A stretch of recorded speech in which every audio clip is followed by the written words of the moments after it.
All right, well, thank you everyone for joining us within the rain. Is that? Oh yeah, so, okay, thank you everyone for joining us in the rain, and I appreciate you coming out and getting wet. We'll keep this short as an introduction since we're already 10 minutes late, as you see the technical difficulties. Some fun facts about Dr. David Quarfoot. He finished his PhD here at the joint SDSU-UCSD program in Mathematics and Science Education, so he's one of our own. He's an associate teaching professor in the Department of Mathematics at UCSD. A couple of things that are fun facts about David is that he plays 3 instruments. He plays the violin, the viola, and the cello, is that right?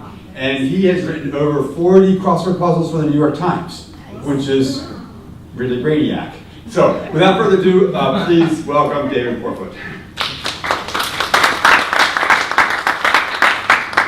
Well, thank you, Chris. I really appreciate that introduction.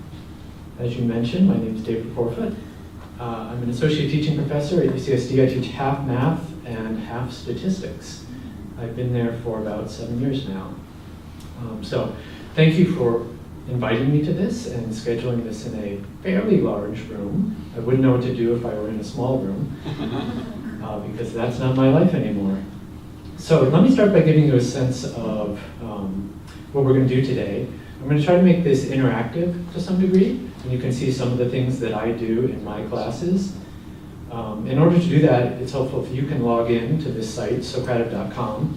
You can do this on your cell phone or on your computer, and you can use this top idea here of my last name, Quarfoot in all caps, as the room name. And as you're getting that going here, I'll give you a little background on me. So I started teaching about 20 years ago at Choate Rosemary Hall. This is a private high school in Connecticut, and my class sizes were about 5 to 15. I taught 4 classes at a time, so I had about 50 students per year with whom I worked, because I tended to keep the same students from one semester to the next. After that, I headed off to University of Utah to get my master's in pure math, and there I was the instructor of record for some larger class sizes. Now we've made it up to 30 to 60, but a long way from where I am now. After getting that master's, I went back to the Roxbury Latin School.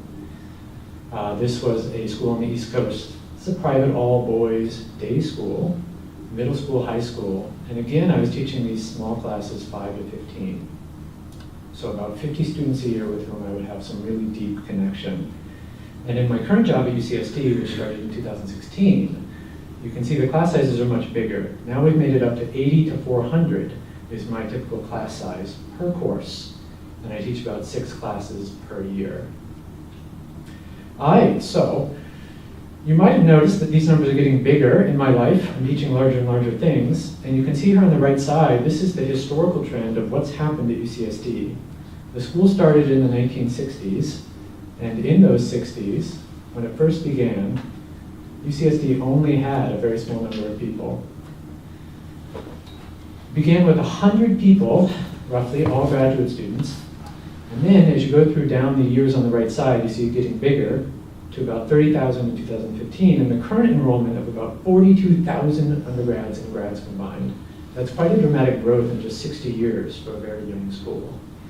Now with that has come very large class sizes, as you might expect. So here are some of my recent class sizes. I didn't cherry pick these are just things I've been doing lately, and you can see they're pretty big. And they're also quite indicative of what's going on at the lower division level. Doesn't matter if you're taking pre-calculus or STEM Calc 2, there are big numbers, even all the way up to linear algebra, where we have a class of size 500 this quarter.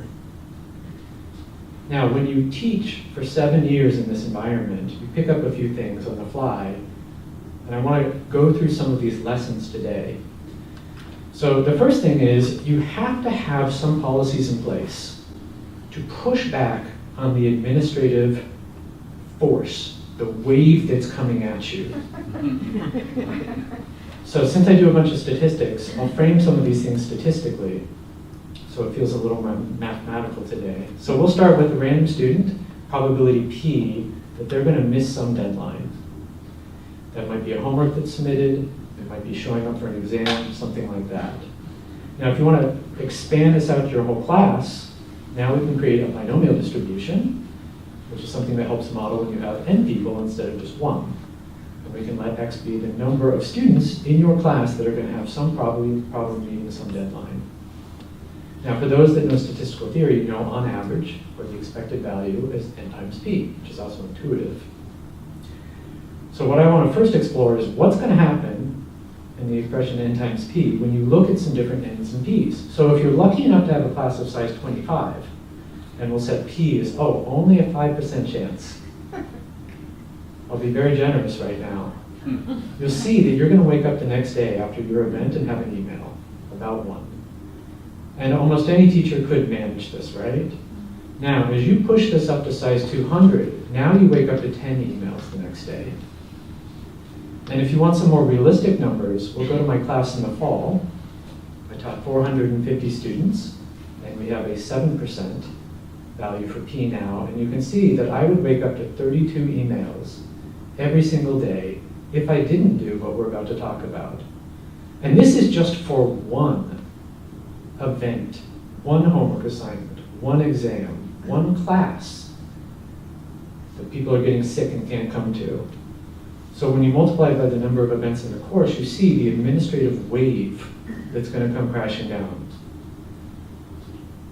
So here's some of the flexible policies that I use.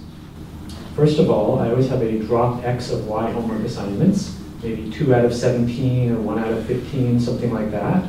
I do the same thing if I'm going to have attendance checks in a class, 7 out of 10, 8 out of 10, are all that you have to come to. I can drop 2 for you. And now when people can't come to something, you don't get an email. People just say, okay, I guess I'm part of that drop 2. They take that, and it reduces the administrative wave. Also, if you podcast things, people just watch the podcast, and you don't need an email sent to you. Now, a lot of emails you get are about tech reasons, especially if you're going to be uploading homework to online systems and such. So I always built in a guaranteed tech window to what I'm doing. So the homework's really due at 9, but you can have 2 more hours for tech issues. And hence, you can never send an email about tech issues because there's a whole window devoted to them. I also do this with exams, something I never thought I would do, but it actually turns out really well. So you might have Formula 1 here, which is your typical grading formula in many college classes with 2 midterms and a final. But you can have an alternative Formula 2, where you say, okay, we're going to drop your lowest exam score, take your better one, and that missing thing that we just got rid of will make your final exam worth more, effectively replacing your worst exam score with the final. Now, this is incredibly useful. It means you never have to go write a makeup exam, and I never have in 7 years. It's simply not possible to create a new exam for every situation when it takes 10 hours to carefully write an exam, proof it, run it through all of your TAs to make sure that it's accessible to all students and that there's nothing unfair about it. It's just not possible. Now, you might worry that these kinds of policies cause big trouble and inflate grades. So, here's some actual data from 207 of my students in one of my classes. You can see how they do on Formula 1 on the horizontal axis, Formula 2 on the vertical. And the line y equals x would be them doing equally well on both. They tend to cluster around y equals x or something quite close to it. If anything, it just inflates it a tiny bit. People tend to do quite consistently across everything in a class, is my experience. Now, this is the first time we're going to get interactive here. We're going to pull out Socratic now, and we're probably going to break the internet by trying this. So let's see if we can come up with some of the policies you use to reduce the administrative workload in a class. Give me what you got here. People in Zoom, if you could just type right now. Again, you're going to come up with something that reduces administrative workload. You can type it in the chat window. Chris, do you want to monitor chat? Chris, do you want to monitor chat? Is that something?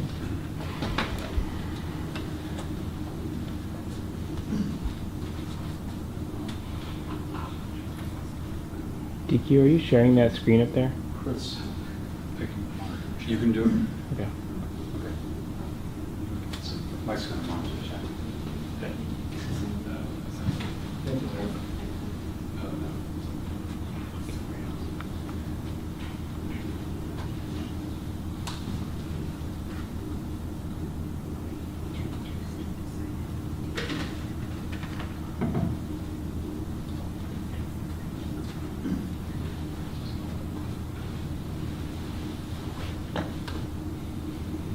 questions as they come, or do you want to?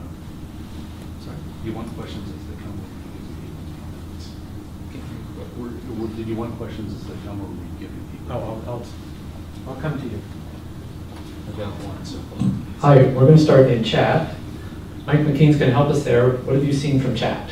I just have, from Sherry asked everyone, having FAQs about your class. Having what? FAQs.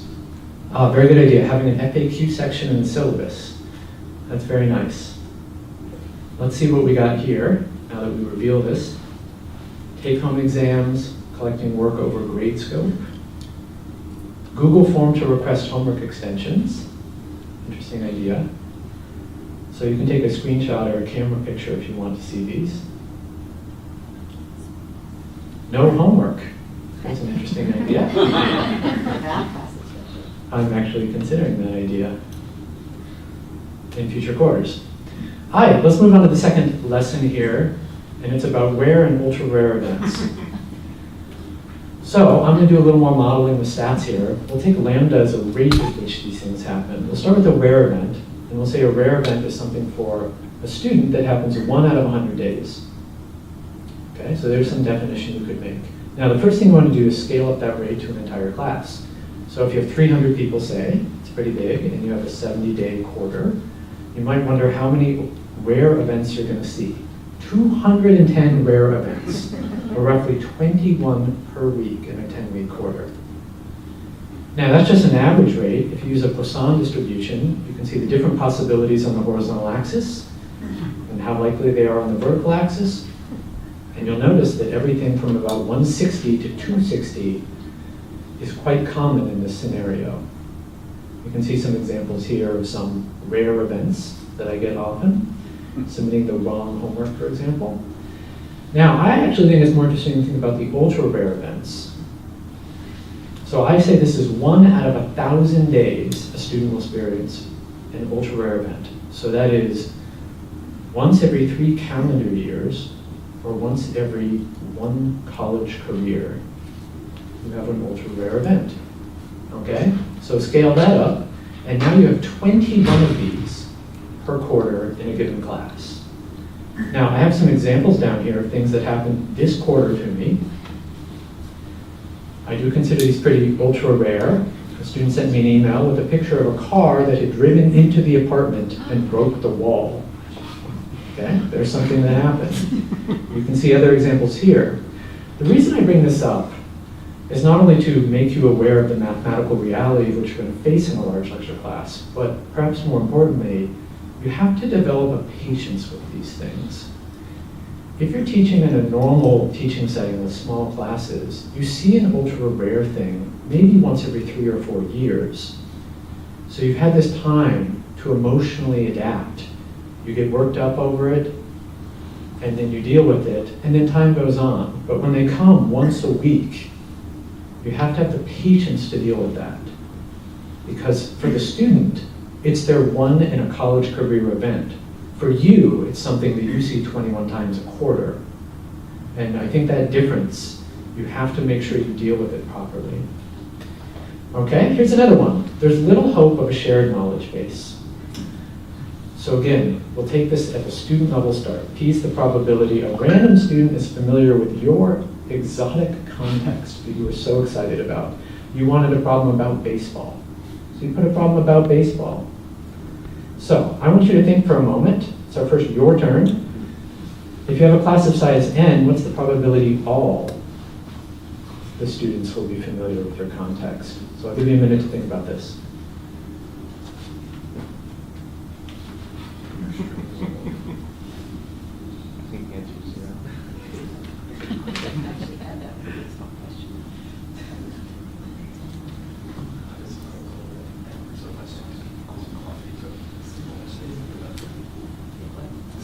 Chat.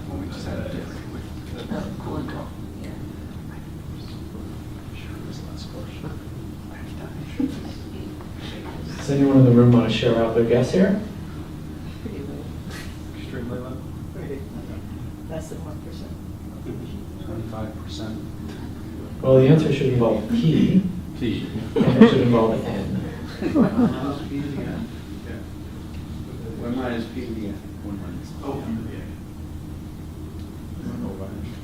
Let's figure it out. So first, we'll set S sub I as an event that student I knows what you're talking about. So that's n different events I just defined. If you want everyone to know about it, that's just S1 knowing about it, and then the next person knowing about it, and so on. And in probability, all those ands are going to turn into products if they're independent events. And then each of these is just P, given P to the n. Now, it doesn't help when it's written as P to the n. It helps to think about it with certain values of P and certain class sizes. So let's start very generously. You're clever enough to pick up something that's 90% people know about. 9 out of 10 students know. You're trying to choose something that you think is familiar. Well, in your class size of 15, there's only a 20% chance all of them have heard about it. And you can see by the time we get up to 50 or 200 students, you've basically reached a 0% probability. How's that for reality? Here's some of my failed settings that I thought for sure everyone would know about. An American deck of cards? No way. Not in a highly international school like UCSD. Baseball? This quarter, a student said, I've never seen the game of baseball and I don't know this thing called a home run you're referring to. Actually happened. I've tried mathematical settings with the word divisibility and prime numbers. Nope, those fail too. I've even tried cardinal directions and hiking. I had students say I don't know what east and west are. Did they at least know what hiking was? They said they had never gone for a hike. I know. So here's the mathematical reality. It's pretty interesting. Now you can vary P also. So along the horizontal axis, I'm taking different values of P. So we're saying what's the probability a single student knows about this. On the vertical axis, it's about everyone knowing about it. And I have 3 different curves here based on whether you have a class size of 15, 50, or 200. You'll notice the class size of 15 doesn't decay that fast as you move right to left. So you're kind of saved in small classes. But as soon as you have 200 people, that curve goes down to the x-axis very quickly. Now, this has important implications as an instructor. If you care about equity, and you want to put items on your exam that are fair to everybody, it means that you have to forcibly define everything in the problem, any term. Things you think everyone should know, you still have to define. So it's something to think about, this mathematical reality of what you're up against. It's tough. All right, you want to teach a big class? Lots of bodies? It takes a big room. Now, what's interesting about a big room is you start asking people, what has to change in a big physical space? Now, there are some things that are very apparent to people, and some that I've only discovered the hard way. So let's start with the things that were apparent. You better have some kind of voice amplification, and whenever a student says anything, you better restate what they just said, be it a question or an answer. These things are more apparent. So you better write bigger if you're going to write on the board. What's not so obvious is that your chalk needs to be thicker as the room gets longer, and they sell different thicknesses of chalk to deal with this.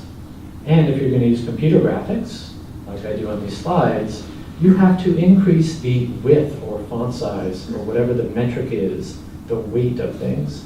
So when I first started teaching, I was using PowerPoint weights of 0.5. This left arrow, which even in this room is starting to be pathetic. But now I use the rightmost one, which on the screen in front of you when you're creating the slides looks obnoxiously thick, but in a big room is necessary. Another thing, laser pointers are only designed to work at certain distances, and the little green dot almost is invisible when you move beyond 100 feet. Furthermore, any Bluetooth connection you have starts to break down at a certain distance. So if you want to advance your slides and you want to walk around a huge room, your clicker is going to fail after a certain number of feet. Happens to me all the time now. You have to buy a better clicker and a better laser pointer. Now, what about what visually shows up? So big rooms wash away everything, is my experience. One of the things they wash away is color distinctions. Now, some of that has to do with projectors, if you're projecting things. But there's something about distinction that gets eroded through distance. Now, musicians will be familiar with this. If you need to do vibrato, which is the oscillation of the pitch around the true pitch, in a small room you can have a narrow vibrato. It doesn't need to be very wide. The amplitude can be small. But the same musician in a large space has to use a very wide vibrato. You can go read like the studies about this. Human ear just doesn't perceive the oscillation clearly when distance has the ability to erode the sound wave. Okay, the last thing, which is I think the most important one, is that large spaces eat up energy. And you have to give way more energy in those large spaces to achieve the same excitement level with students. So you have to find ways to bring more sparkle. Now, I'll show you some of the ways I brought more sparkle. I like to use a lot more images than I used to, and I now make a lot of animation videos. Here are 4 different examples that I've made over the last year for my classes. So, this is made using a language called MANIM, which stands for Mathematical Animation. It's a set of Python libraries that were created by Grant Sanderson, who you might know from 3 Blue, 1 Brown, the YouTube sensation. It takes a lot of time to learn something like this. It probably takes 4 or 5 hours to make a 1-hour video once you know what you're doing. So it's a huge time commitment. But the nice thing is that video seems to scale differently. It seems to hold its sparkle over distances in ways that just still images and speech do not. I don't know why that is, but that's my personal experience. I can see the back row light up when videos come into the lecture suddenly without any forewarning. So this is something I do. You can check out some links here if you want to start learning about this or see how I coded these. Now, another thing you learn in these videos is that, as I mentioned earlier, colors wash. So the bottom left and top right, I used a black background, and then started putting color on top of them. Well, guess what? It looks awesome on your computer screen or within 20 feet, which is a lot of people in this room. But at 100 feet, you can barely see what's going on, shockingly. And so I had to switch to white backgrounds with colored stuff on top because it scales better. Something you learn.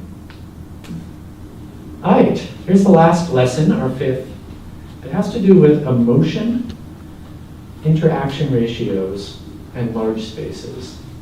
So this is a quote I like from a recent paper. It says, spaces aren't just about navigating. You don't just walk through them. They also come with emotional experiences attached. And so there's this emotional layer on top of a large lecture classroom. Now, if you don't think this is true, you can just think about 3 examples of houses, and you probably have different emotional responses to these 3 things I just put up here. Now, one thing that's fueling this emotion is what I call an interaction ratio. So in some settings in life, you operate 1-to-1. Some are 1-to-20, some are about 1-to-200. So the first thing I want to do here is I want to go to Socrative, and I want you to generate a list of settings. The goal is to think about settings that are 1-to-1. For example, tutor to tutee. So flood me with some ideas, also in chat, 1-to-1 settings. They don't have to be educational.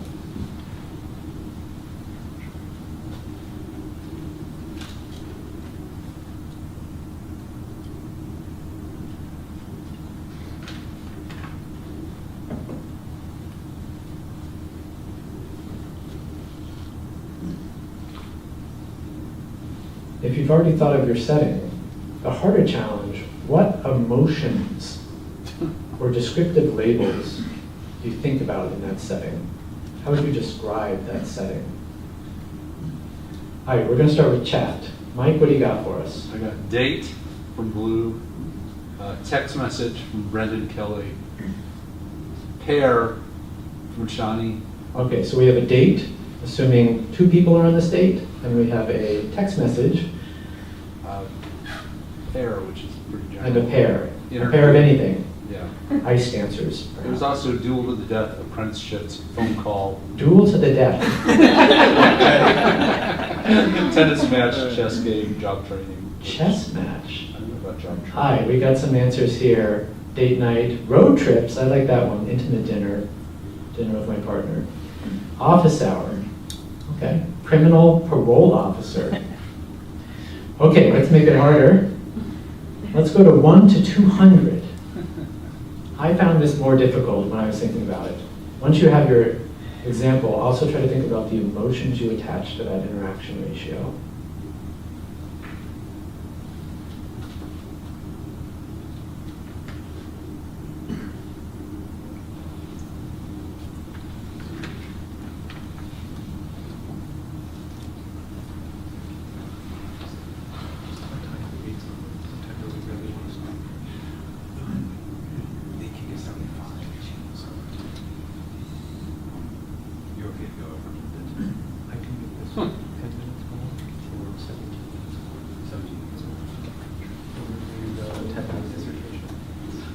Mike, we come to you. What do you got for us? Okay, we've got music concert, Music concert, town hall meeting, town hall, church, church, political speech, political speech, sports event, and bartender. sports event, bartender. That's very exciting. Research talks, soloist concert. Okay, good. We got a lot of good stuff here. All right, I'll show you what I came up with under the 1 to 1. Some of the things other people were mentioning. Pet to owner. By the time you get up to 1 to 20, coach to sports team or bachelorette to suitors. I found 1 to 200 the most difficult. Maybe it's not as common, or maybe I'm not as good as thinking about this, but this is where your large lecture class starts to show up. Movie theater goers was an important example for me. Now, when you say, how does it make you feel, or what do you emotionally expect in these interaction ratios, these were the words I put down. Deeply known, partnership, active engagement in the 1 to 1. Whereas the 1 to 200, now you feel anonymous, almost transactional. I'm paying you to come sit in here to experience whatever's about to happen. And passive. Now, I put this slide on here because I think it's important. When you start teaching large lecture classes, people have these emotional feelings around them based on the interaction ratio and the fact that they're in some huge space. So one thing I notice is, if I give the class a problem to work on, one of those your turn problems you saw earlier, there's a large percentage that simply just sit there and stare at the screen, that I have to walk around to and say, now is time to get active. Or I sometimes say, I can only help you if I can see what's going on in your brain, which requires you writing some things down. And there are a lot of people that it takes them 4 or 5 times of doing this over the quarter before they finally realize it's time for them to be active. And so I quickly realized I was trying to reprogram people and their expectations around the interaction ratio in the space we were in. And so it's something you have to face unless you want it to be anonymous, transactional, and passive, which is up to you. But that wasn't really my goal. Now, there are a lot of affordances, actually, of this interesting world called the large lecture classroom. I think the most important one is that you have the ability to generate quality, student-centered, large data sets. And you can even analyze those in real time. So let's try this with our 5th example here. This is the moment where I think tech is going to totally fall apart, but it'll be fine. So here's the goal. Looking at your phone, computer, however you interact, how many text threads have you been engaged with today? Send that number. If you're in chat, send that number also. We'll try to get your data into the data set.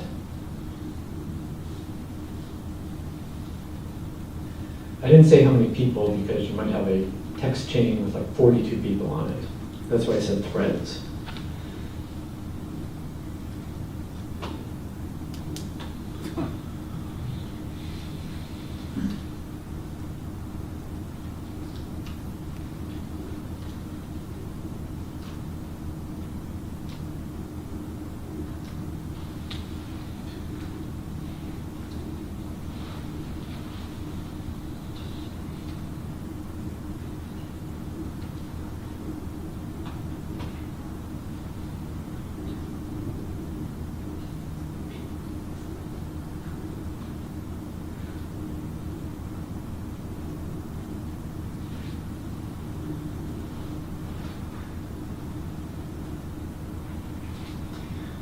The numbers in chat range from 0 to 30, with most of them under 10. Mike, I'm ready for your numbers. That's Can you just read off some, please? 6, 3, 3, 0, 6, 30. Slow down, please. Sorry. I didn't mean 30. Okay, faster, please. Okay. 6, 5, 5, 10, 15, 9, 8, and 9. All right. We don't have an ultra-large data set. We only have 33 or 32 values here. So typically what I'll do in a stat class is I'll collect this data in real time, and then we will go and analyze it in real time. So let's just call this our texting data.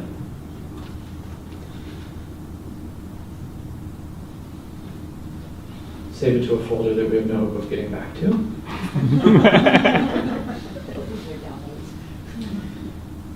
I think it's good for people to see data collection in real time.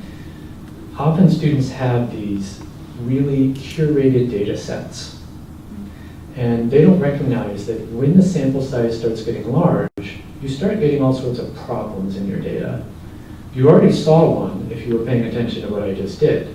Some of the people in the room didn't complete the final question, and so there were blanks. So you saw me just filling in numbers in those spots, right? But other kinds of issues come up all the time. For example, what do you do with a data value that makes no sense? What if someone entered -4? What would you decide to do with that? What if someone had the number 75? So that's an interesting one.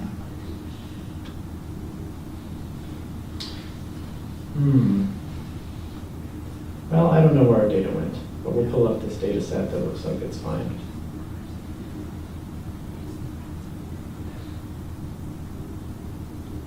Okay, this is pretty good. So one quarter I did this and someone answered the texting question with the number 75. And so we had a good discussion in the room about what do you want to do with that? And we had come to a decision to delete it, that it was a mistake. And then as soon as we deleted it, the student raised their hand and said, "That's me, you deleted me." And I said, "Tell me about your number." And they said, "Well, I'm an RA in a dorm, and it's the first day of the quarter, so I texted everyone in my dorm, have a good quarter." So I really did do 75 data sets. So there are nice lessons that come out in these large lecture classes. Anyhow, once you have your data set, then you can go and display it in real time. You know, if you want to make a bar plot of our data here, we can go do that. And so then you get your picture, and then the students feel like, hey, I'm a part of that. I'm somewhere in that picture. And one of the nice things here is that your pictures tend to turn out beautifully. Whenever you're teaching a large lecture class, every histogram ever, if it's based on all the students, is beautiful. You don't have any crazy distributions. And this is actually really important. Let me show you an example of where distributions can be terrible. If you have a class of 15 and you ask every student to flip 7 coins and to report back the number of heads, you might get the histogram on the left. If you ask 200 people to do it, you'll get the histogram on the right. Now, the one on the left is clearly misleading. There are values in the support on the horizontal axis that just don't even show up. And you leave thinking that 4 is the most common result. But as you see on the right, 3 and 4 are tied because there's an even number of values in the support. It's binomial distribution. So that's one reason I love large lecture classes. The distributions are always pretty. Now, if you want to do some kind of statistical inference based on what's going on, that also turns out beautifully. Because you have such a large sample size, your confidence intervals are narrow and your hypothesis tests are high powered. So it's exactly the kind of situation you would really like. And in fact, most data sets these days are very large because we collect so much data. But if you look at a lot of textbooks from the 80s and 90s, data sets had 10 or 15 data points, largely to facilitate doing painful things by hand with a calculator instead of a computer. Another interesting thing is that less common misconceptions start to show up in large data sets. So here's an example from Andrew Ng, who's a Stanford professor in machine learning. He runs one of the largest MOOCs, massive open online courses in the world. So it typically has 100,000 people in it. And one thing he noticed is if you have a misconception that only 1 out of 100 people make, it shows up 1,000 times in his class, in his data sets. And so you start to learn what the less common misconceptions are, which are hard if you're just a teacher teaching 50 students a year. It might take you 20 years or 10 years to see that the first time. And the next time it comes around, you don't see it as a common misconception. You just think, oh, this is an exotic error, even though it's just a rare misconception. Another thing you can do is, because you have a large class size, anytime you need some idea going to infinity, you can use the class size to help create that. So here's an example. You have some random variable x. Maybe it's the IQ of people in America. And you want to understand the average.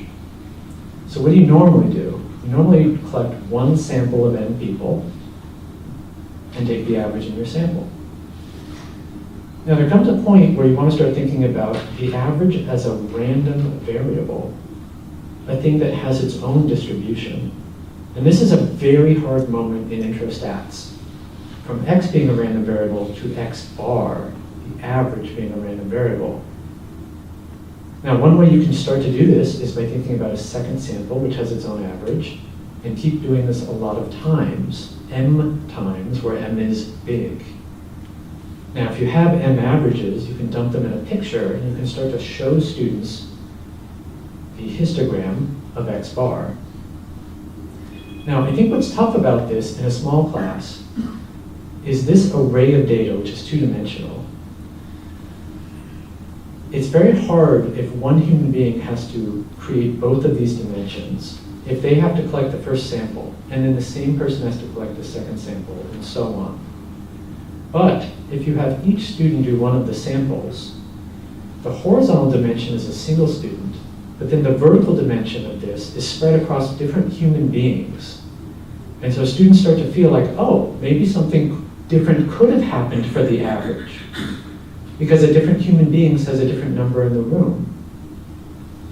So if you have a large enough group of students, then n can be your students.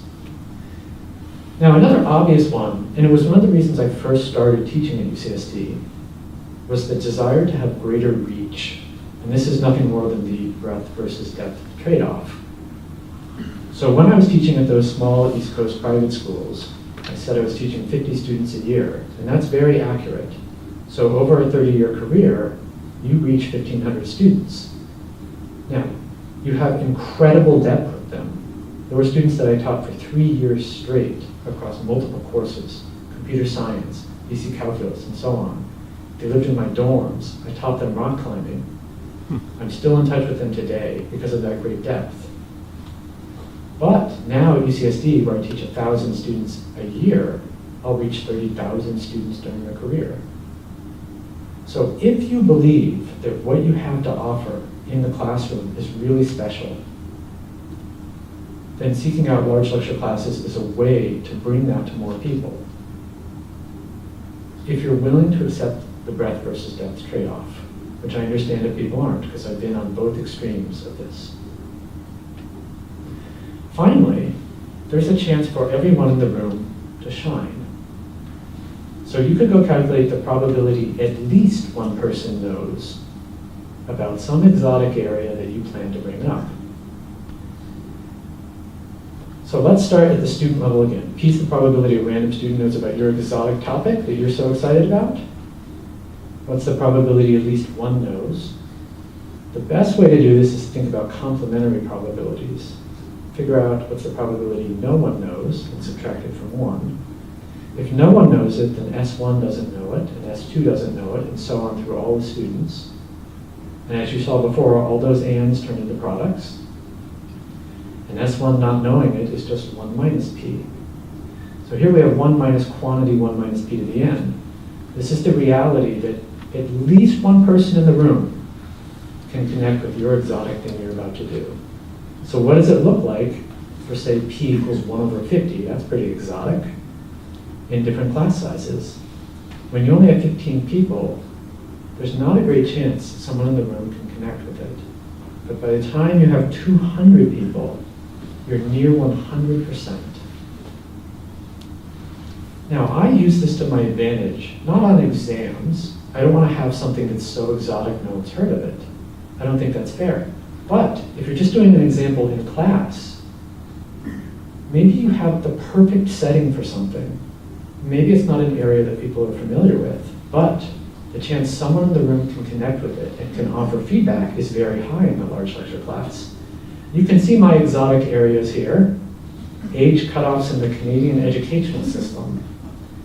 There was a very important problem related to something Malcolm Gladwell did in Blink about that. Engine sizes and MPG ratings for cars. I had a student who could tell me that is not a linear relationship, that it has some curve to it. It was the only time in the entire class that that student spoke. But in that moment, he felt like I had connected to his lived experience. So I think if you have great settings that are really interesting and you want to pull people in, it's a chance to connect with students that otherwise wouldn't connect with you. So this brings us to an end. We have our lessons and we have our affordances.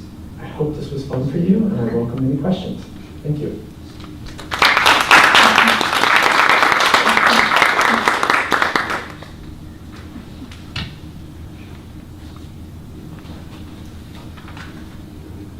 We can take questions here from the group. Yeah, Stacey. Can you maybe elaborate a little bit on how and maybe what you do when you discover those less common misconceptions? David, could you turn on the audio on your screen? Oh, it's probably on. Can I turn on the audio on my screen? Yeah, you're probably fine. Okay. It's on. I think they The just- question is, can I elaborate on what I do when I find a rare misconception? So it depends where it is and how to best address it. So sometimes what I do is I change something in the homework problem. So I'll put maybe a note on the homework problem that says, you might think this is how you should proceed. Here's why you shouldn't. There are other times that I want people to have it so I can have a discussion with them. There are other times that I'll put a note on the slides in red that's small, like you saw some of these notes today, and I may not address it directly, but I'll have it there for the people who encounter it. So it just varies. Yeah, it's a good question. Go ahead. So I'm interested in the whole environment around the large lecture. So are there breakouts led by TAs? How does that relate to the large lecture? Okay, the question is, what's the environment around large lecture classes? So at UCSD, the way we structure things is there's a lecture 3 times a week, which is just me in the room and no one else except the students. And then there's discussion, which is just the TAs and the students and no one else. That's the traditional. Now, in some of the lower level classes, take Calculus 1 maybe, what we do is we partner with the Teaching and Learning Commons. You have an equivalent idea here, right?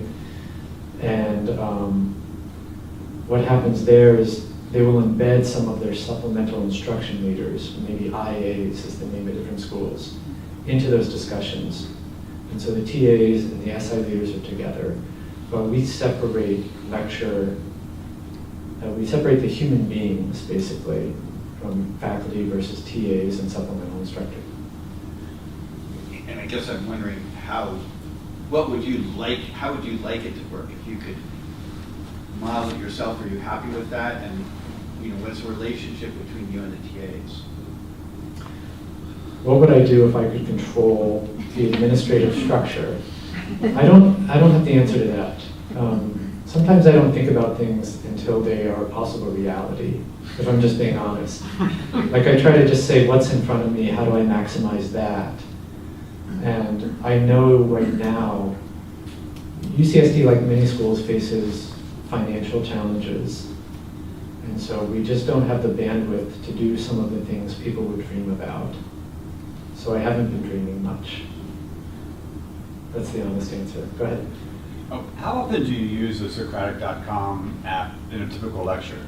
You used it with us 5 times, I think. Mm-hmm. Is that typical, more or less, or? Question, how often do I use Socratic in a typical class?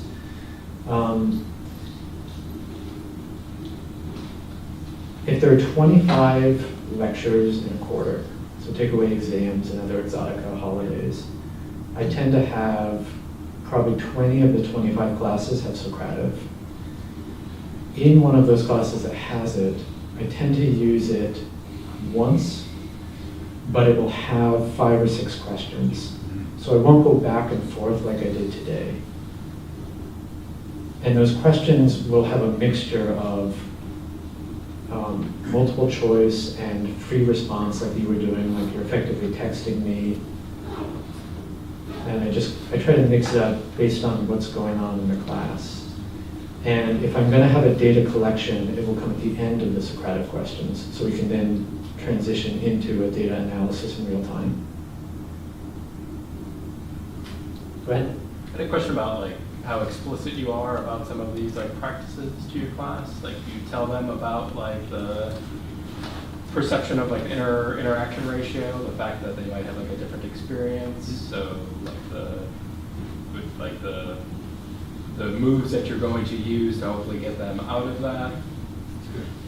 Good question. So how often do I talk to my classes about the things that I just talked to you on the slides about? It varies based on, I do it more with the younger students because it's interesting for them. It's like a peek behind the curtain. If I say, I put this problem in here because that guy right there could have a moment to shine. Like I've said that in class before. But I also don't want it to get too meta because I just think I think my primary goal is to really try to do as deep mathematics as possible, and I tend to just get way too meta about this stuff and off track.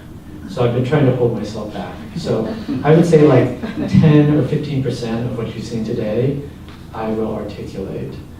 Now, sometimes it also depends on the class. So if I have a class that's getting very passive when I turn things over to them, then I'll come back and I'll say something like, here's what's going on right now, and here's what I'd love to see, because I want everyone in this room to get better. But there are classes for which I don't have to do that at all. Like an upper level class in mathematical statistics, everyone is ready to go and ready to do battle with the hardest things I can give them. So, good question. Go ahead. 2 questions, Chad. Let's do a chat question. Okay, so, yeah, I've got from Matt Anderson, can you say something about academic integrity, cheating in parentheses, in large classes? Okay, what can I say about academic integrity? I almost had a slide about this. I decided to take it out. The thing I find with academic integrity is there's some percentage, I don't know what the number is, that will cheat in any setting. And then there's a percentage that will only start cheating when it's more opportunistic, when someone else has put something on the internet that they can read. And so my experience in large classes is, because they're so big, you'll have the initial set of people that will always cheat. And then that will propagate to the next level of cheaters, which will then propagate out to the next level. So I've had cases where 20% of my class cheated on a final exam, and all 20% were submitted to the Academic Integrity Office. I found that having discussions about what college is about and why we're doing what we're doing here to try to promote equity helps some, but there's some small percentage that I can't reach currently. And so I've had to adopt exhausting policies to deal and stop their propagation. So it means monitoring Chegg.com and sending emails to the Academic Integrity Office every time something is uploaded from my classes to Chegg.com, and they write to Chegg and get it taken down. But I'll tell you that this is now a losing battle for me, if I'm being honest. Chegg.com is only one of 20 different sites in 20 different languages. And I can only monitor a few of them between languages I speak and the TAs speak. So I'm currently trying to figure out new ways to deal with this. But the large lecture class creates the propagation effect, which is incredibly problematic. Let's take a question back here. I'm sorry if I missed this at the beginning. Attendance. So one thing we've been noticing here, post-COVID especially, and this is sort of scattered data right now, right? There's no hard science on it, but students seem not to understand how important it is to be in class, especially those who spent formative high school years online entirely. And if you're trying to do active learning, right, then it's going to really impact how well they do in the class. So how do you manage attendance given the challenges? Or how do you incentivize it, or given challenges at scale? Is it worth it? Is it one of those exhausting labors that you just sort of surrender on? Help. Okay, the question was about attendance in large lecture classes and how to make that go better. Yeah. This is something I've been thinking about that is incredibly complicated, to be honest. So currently what I do is I do not take attendance in lecture, and I podcast. The consequence of that is attendance rates tend to be between 30 and 60%. 60% is the number I get, the asymptotic level over as the weeks roll by, in a class that is more in the afternoon. 30% it would be an asymptotic rate for an 8 a.m. class that is podcast. Those numbers are pretty consistent across all instructors who don't take attendance at UCSD, and we too are experiencing the same decreases in attendance that San Diego State is. So, one thing I've started doing, and the same trend, it's even more dramatic in discussion. So, if you don't take attendance in discussion, you can get 0% attendance. You can get 1 out of 25, 2 out of 25. If the TA is amazing, they might get 10 or 12 out of 25. And this is true year after year. So I've started making attendance mandatory in discussion because logistically I know how to organize that. The discussion, the TAs can go collect the attendance and enter it into the computer system in real time. And in the future, I'm actually considering making attendance in lecture also mandatory. I don't have the system for doing that yet. That's something I'm going to think about this summer. But I agree with you that attendance is incredibly important, and we need to find ways to bring the students back to the classroom because I think COVID has instilled some bad habits. So thank you for that comment. I don't have the best solution, unfortunately. Back in the olden days, one of the ways I dealt with that was to actually have something graded individually in class, and now that was on paper. And of course, the first time I did it, I heard 265 different sizes of paper being put down in class. Terrified me. But that really, and some of those points I counted, and some of those I didn't. And they didn't know which ones I would count, and I used those for replacement points for ones they missed, or lower scores for those people that came to all of them. They wanted to be able to replace too. So the first time I tried it, I found out that the university was over-enrolling in large lecture classes. There weren't enough seats in the classroom for everybody that was enrolled in the class because they started coming to class because they had good points. And some were group points, some were individual points. They could talk to each other, different kinds. But it really did increase the attendance in class, and that was enough to help them understand that coming to class, to be able to talk to each other and share ideas was valuable. And so then it wasn't so much a stick as it was the carrot, that they got something from coming to class. If they don't get something from coming to class, then, you know, it's a stupid thing to do, but it's a waste of gas and babysitter fees and stuff. So you've got to recognize that it's a cost to them to come to class and make sure they're getting something from being there that they don't get from the podcast. So that was one of the ways, you know, ages ago that helped with that. But now with COVID, it's thrown a monkey wrench in all of that. I think it's a terrible challenge for us to try to overcome, because I'm not sure that can work as well now. Yeah, thank you for that. So the idea that you were suggesting is try to actually give some graded things in class. You don't have to grade them all. Some can be individual, some can be group. I'll add a few things. I try to actually have a conversation with my students about why coming to class is actually different. And I talk about you have the ability to see my gestures in class, which don't show up on a screencast of what we did in class. You know, it's not a video camera looking at me, it's a screencast with my voice over the top. I also, when it's a your turn problem, I turn it over to the audience, I walk around and go and help people. And I say, here are the biggest weaknesses in your mathematical writing right now. And I individually try to visit 10 or 15 people every single time I do a problem. And I tell you, you're missing out on that chance to grow. And I also say you're missing out on the chance to build a connection with another human being. And you might want that human being to write you a letter of rec, and so on. So I try to actually have a conversation. But thanks for your idea. Let's go to the chat now. Another chat, this is from Blue. Have you thought about assigning students to find an accountability check in partner classmate? I've done this informally for larger classes, but I didn't have them write it to me. Okay, so the idea is to assign students into pairs. They're accountability buddies, basically. And then what do? They basically grade whether their partner made it? I guess. Something like that. I can't. I read word for word. I don't know. Yeah, that's a nice idea. I'll talk with Blue about that. Thank you for that idea, Blue.